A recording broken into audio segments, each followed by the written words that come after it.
자, 오늘 꼬리에 꼬리를 무는 한자. 석삼자에 대해서 꼬리를 한번 물어볼까요? 누구나 아는 아주 쉬운 자죠. 석삼. 쓸 때 이런 이 모양을 보시면은 여기다 허리를 좀 주는 것이 센스입니다. 자, 석삼하면 뭐가 떠오르세요? 이것은 가장 동양 사상의 핵심이라고 할 수 있는 삼재가 떠올라야 됩니다. 삼재라면 뭘까요? 천, 지, 인이죠. 또 뭐 천인지라고 해도 됩니다. 천지인. 자, 여기까지는 쉽게 말씀하실 수 있으나 한 칸 우린 더 들어가죠. 항상 천은 무엇인가? 이거를 양이라고도 표현해요. 음양할 때는. 하늘은 남성에 가까운, 여기를 남이라고도 표현하죠.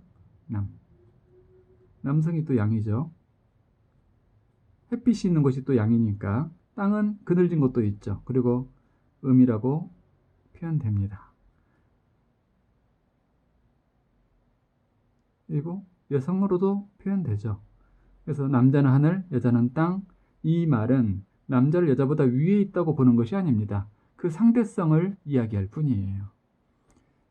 더 근원적인 얘기를 한번 해볼게요. 천은 드러나지 않은 거예요. 여기가 이제 진정으로 깊은 인문학적인 부분입니다. 무상이라고 표현해요. 상이 맺히지 않은 상태, 즉 하늘을 볼 수 없죠. 보이지 않는 것이죠. 무상이죠. 그것이. 땅은 모든 드러난 것을 말합니다. 유상이에요. 유상. 여기까지 오지 않고 대부분 하늘천 따지를 끝내버리기 때문에 중요한 것을 이해 못하는 것이죠. 만져지고 보여지는 것 또는 들리는 것도 마찬가지입니다. 그런 것을 따 또는 다 또는 지라고 하는 것이에요. 이것은 하나이면서 늘 있죠. 하늘. 하나이면서, 즉 분리되지 않으면서 또 늘 있어요. 영원히. 무한하고 영원한 것이 바로 하늘이죠. 그래서 하늘이라고 하는 것입니다. 이건 모두 다를 말하는 거기 때문에 감각대는 모두 다. 그래서 따라고 하는 거예요. 따는 원래 다하고 같은 말입니다. 다. 모두 다. 하늘, 천, 따지. 그다음 나중에 이것과 하늘을 결합시켜서 땅이라는 단어가 나오는 거예요. 어쨌든 사람은 이런 드러난 것과 드러나지 않은 것을 아울러 잘 조화롭게 쓸 줄 아는 존재, 즉 중용과 중도를 잘 쓰는 존재예요. 그래서 양중, 천지인 이렇게 또 표현하는 것입니다. 뭐 양음이라고 되어 있지만 보통 레이디 퍼스트에서 음을 먼저 말해주죠. 그리고 이 중이라는 것은 우리가 많이 쓰듯이 중도, 어느 한쪽에 치우치지 않는 도리, 이게 중도죠. 또 중용이라고도 쓰죠. 중용. 우리 사서성경에서 짧지만 아주 임팩트가 있는 그 부분을 중용이라 하죠. 또는 뭐 이 용절 써도 마찬가지입니다. 쓸 용. 그리 다를 것 없어요. 그 중을 쓴다. 중이란 것은 이쪽과 저쪽의 가운데가 아니라 전체를 아우르는, 포용하는 그런 큰 그릇으로서의 시각을 뜻하는 것입니다. 이런 양극단, 양은 이쪽이라면 음은 이쪽이죠. 그래서 그것에 치우치지 않는 것이 중도예요. 이게 사상적 깊이가 놀라운 겁니다. 이 양극단 사이에서, 이쪽과 저쪽 사이에서 오락가락 하는 것을 뭐라고 하죠? 우왕좌왕. 이쪽이 좋은 것 같기도 하고 저쪽이 좋은 것 같기도 하고 우왕좌왕 하는 것은 중도가 아닙니다. 그리고 좌충우돌, 이리 갔다 저리 갔다는 걸 좌충우돌이라고 하죠. 그 단어 속에서 우린 그 에너지를 충분히 느낄 수가 있죠.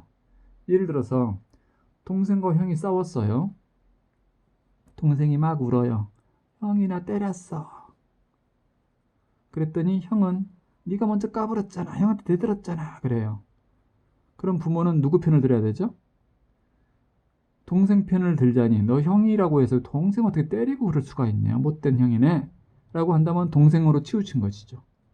반대로 동생한테 가가지고 너 형한테 엉겨? 어디 그런 걸 배웠어? 한다면 너무 형편만 든 거죠. 형편, 동생편, 너는 한쪽으로 치우치면 그건 형편없는 것이죠. 그러지 않고 형의 도리와 동생의 도리를 잘 조화가 되도록, 이해가 되도록 배려해서 얘기를 해줄 수 있다면 그게 되는 것이죠. 그게 사람이 할 도리인 것이고 천지를 조화를 이루는 사람이 할 도리인 것이죠. 중을 우리 삶 속에서 자꾸 응용을 하셔야 돼요. 부부가 서로 싸웠어요. 뭐 자신의 이 상대일 수도 있고 옆집의 일 수도 있고 남과 여가 서로 삐졌어요. 그래가지고 서로 맹전을 하고 있다.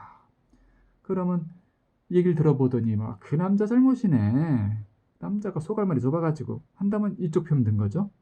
반대로 여자가 남자를 기도 못 살려주고 그게 뭐냐? 라고 한다면 또 이쪽 편으로 치우친 것이죠. 그렇게 치우치지 않는 것이 역시 또 중이며 사람의 도리인 것입니다. 자, 그렇다면은 이렇게 하늘과 땅과 사람이 있다면은 그것을 하나로 딱 이어주는 존재가 있으니 그게 왕입니다. 왕이란 단어는 그렇게 신성한 단어인 것이고 원래 그 정치와 신권을 하나로 볼 때의 탄생한 단어였죠. 그래서 하늘의 진리를 또는 메시지를 땅에 전해주고 백성들의 고충을 또 위로 알려드리고 기도하고 또는 감사하고 그것이 왕의 역할이었던 것이고 기우제 같은 거 지내서 왕이 비가 안 오면 왕이 책임지고 그랬죠. 옛날에는. 자, 그렇게 왕은 신성한 그런 단어인데 왕보다 한 칸 아래가 있어요. 세자나 대군, 즉 왕이 되지 못한 아직 못 됐거나 되지 못할 그런 입장을 군이라 해요. 이 군은 원래 옛날엔 이런 글자였죠. 손이고 어떤 척도, 막대기를 뜻하고 이건 입이에요. 입은 사람을 뜻합니다. 원래. 그래서 어떤 척도를 가지고 있는 기준을 가지고 있는 사람을 뜻해요. 유는. 그래서 어떤 윤씨할 때 그 윤자이기도 한데 요거 말입니다. 여기다가 입구를 붙이니까 이것이 군자가 된 것이죠. 그리고 왕을 해먹었지만 실패한 왕들, 연산군, 광해군 이런 존재들은 뒷날 좀 비난받는 별 볼 일 없는 악정을 했던 뭐 잘한 것도 있겠지만 전체적으로는 그런 왕을 가지고도 피해왕이 된 것이죠. 그 군자를 붙여요. 자, 그런데 그럼 이 왕 중에서도 아주 뛰어난 왕이 있을 거 아니에요. 아니면 그 직급으로 표현하더라도 그 윗길 그런 왕을 뭐라고 부르느냐. 항상 더 높은 거, 더 지혜로운 거, 더 가치 있는 걸 뜻할 때 우리는 흰백을 씁니다. 이 하얗다는 것은 단지 화이트를 말하는 것이 아니에요. 그래서 이 황자가 나오는 것인데 이 희다는 것의 반대는 뭐죠? 검다, 거무르기죠. 검다는 것은 블랙을 말하는 거라기보다는 못된 거, 나쁜 거, 이기적인 거, 시커먼 거 이런 걸 말하는 거예요. 흑색선전, 흑마술. 그 다음에 이 백이란 것은 단지 색깔이 화이트가 아니라 더 밝은 것, 지혜로운 것, 빛나는 것을 말하는 것이죠. 백미라는 말도 있지 않습니까? 그래서 황제 중에도 그러니까 이 왕 중에서 뛰어난 걸 황, 그리고 제자 붙여서 황제라고 했던 것이죠. 하늘에도 옥황상제가 있죠. 그는 왕 중에 왕이었던 것이에요. 그러나 우리가 모르는 진정한 왕 중에 왕이 있으니 자, 이게 마지막 오늘 할 이야기인 겁니다. 가장 높은 레벨의 왕. 뭐냐면은 옛날 글씨 모양 그렇지만 이렇게 썼어요. 이 무슨 자였을까요? 이건 바로 지금의 주인 주자입니다. 주인이란 어떤 것이냐면은 횃불을 또는 촛불을 하여튼 불을 밝히고 선 존재를 말해요. 이리 오너라 했더니 주인이 나왔는데 그 주인이 손에 뭐 등롱이라든가 이런 걸 환하게 밝히고 왔어요.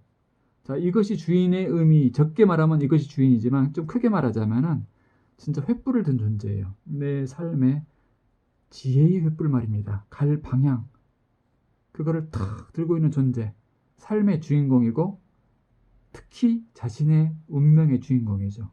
내 횃불을 들고 자신 있게 가는 존재, 남의 불빛을 따라가는 존재가 아니라 내 횃불을 가지고. 그래서 전부 각자 자기 횃불을 밝히는 것, 그걸 자등명이라고 옛날부터 했지 않습니까? 자등명. 스스로의 등을 밝히다. 그리하여 명자, 밝은 명자. 마침내 법의 등불을 밝히는 것을 법등명이라고 하죠. 합치면 법등명, 자등명.